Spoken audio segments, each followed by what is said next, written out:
చాలా బాగుంది. ఇప్పుడు ఏపీలో ఒక డైమండ్ ఉంది. డైమండ్ నాయకుడు ఒకడు తయారయ్యాడు. అది ఎవరో కాదు, మన డిప్యూటీ సీఎం పవన్ కళ్యాణ్ గారు. పవన్ కళ్యాణ్ గారి పరిపాలన ఒక్క మొక్కలో చెప్పలేము. చాలా అంటే చాలా బాగా చేస్తున్నాడు. ఇప్పుడు కాకినాడలో మనం చూసుకున్నారు కదా, సీజ్ ద షిప్ అనే హ్యాష్ ట్యాగ్ ఇప్పుడు అసలు ట్రెండింగ్ మాట. ఢిల్లీ దాకా వినబడింది ఆ ఒక్క నేమ్ సీజ్ ద షిప్ అనేది. సినిమా డైలాగ్ లాగా అంత సిల్లీగా ఎలా చెప్పేసాడని చాలా మంది అన్నారు, కానీ సిల్లీ కాదు భయ్య. అక్రమ రవాణా ఎక్కువైపోయింది దేశంలో. ఈయన దంపుడు బియ్యం కూడా దోచుకునే ఎదవలు ఉన్నారు ఈ రాష్ట్రంలో. అలాంటి వాళ్ళ నుంచి కాపాడే ఒక నాయకుడు మన కోసం ముందున్నాడో అది ఎవరో కాదు, మన పవన్ కళ్యాణ్ గారు. చాలా అంటే చాలా బాగా చేస్తున్నాడో, ధైర్యంతో చేస్తున్నాడో.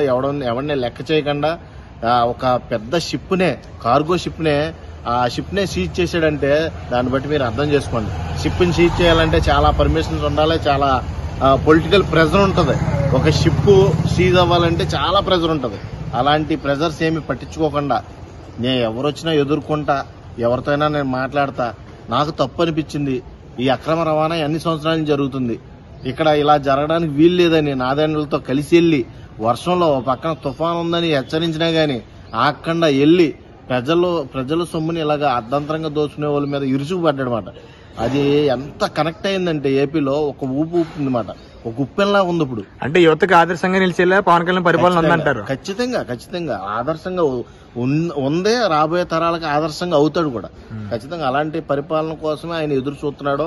అలాంటి కల్తీ లేని ప్రభుత్వాన్ని అందరికి ప్రజలకి దగ్గరగా చూపించాలి, వాళ్ళకి సేవ చేయాలి, వాళ్ళకి ఏదైనా మంచి చెయ్యాలి అని దృఢ సంకల్పంతో వచ్చిన నాయకుడు మాట.